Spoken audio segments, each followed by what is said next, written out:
नमस्कार. चालू केलं. हा माझं नाव वगैरे सांग. माझं नाव संदीप केशव लपडे, राहणार मसरूळ. मी सोयाबीनची व्हरायटी केसरी यांच्याकडनं JS 35 ही 11 नंबर 11 वरती पेरलेली आहे मोठ्या ट्रॅक्टरने. आणि पेरताना काळजी घेतली, शक्यतो बियाणं खाली जाऊ नये. आणि हे बियाणं 100% रिझल्ट देतं उतरायच्या बाबतीत. मॉइश्चर व्यवस्थित असल्यानंतर बियाण्याची कूज होत नाही, काही नाही. आणि हे बियाणं पाहिजे त्या पद्धतीत आपण पेरू शकतात. दाना आणि टप्पूर, कलरबाज आणि मोठ्या झाडांची वाढ. एक 1.25 महिन्याचे झाड तुम्ही बघू शकता. 1.25 महिन्याचं पेर आहे.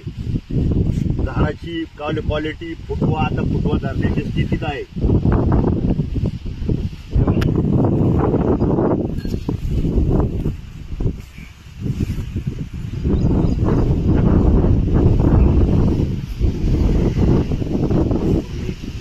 हे जवळजवळ 3.5 ते 4 एकर वरती पेरा केलेला आहे. यात माझ्या बाबतीत समाधानी काय वाटतं, म्हणजे तुम्हाला काय वाटतं इतर इथून मागे म्हणजे तुम्ही जे- पेरणीच्या वेळेस ते पीक उजायचं, हा, वर व्हायची. आपण म्हणतो पीक टाकणे उतरत का नाही, तो प्रॉब्लेम या बियाण्याला बिलकुल नाही. बर बर.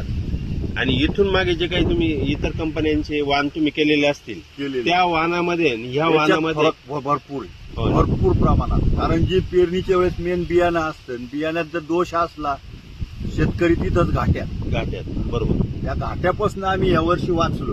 हो हो हो हो हो. आणि सोयाबीन जर पातळ पडली हा. किंवा उतरून जी मर होती ती मर सुद्धा याच्यात नाही. नाही. उतरल्यानंतर 1.5 ते 2 इंच सोयाबीन वर आल्यानंतर जी मर होती मुळीची, ती पण या बियाण्यात नाही. नाही. म्हणजे बियाणं तुम्हाला एकदम खात्रीशीर. बियाणं खात्रीशीर मिळालेलं आहे आम्हाला. केटी सेटचं बियाणं अतिउत्तम हा. गिरणार साहेबांनी आम्हाला दिलंय. हा, आणि एकदम म्हणजे हे दोन्ही सीझन चालतं. दोन्ही सीझन चालते. दोन्ही सीझनला चालतं. हा, म्हणजे हे तुम्ही टोकन पद्धतीने जरी करू शकलं तरी तुम्ही करू शकाल. अतिउत्तम. तुमची जर मेहनत असली तर टोकन पद्धतीने तर अतिउत्तम करता येईल. हो ना. एका एकरला किती वापरलं तुम्ही? मी वापरलं साधारण 25-26 किलो 25-26 किलो एका एकरला पडले. अंदाज धरून जा. अंदाज. धन्यवाद दादा. तुमचा नंबर मला सांगा ना एकदा. हो, माझा नंबर 94 21 हा, 70 82 12. ओके.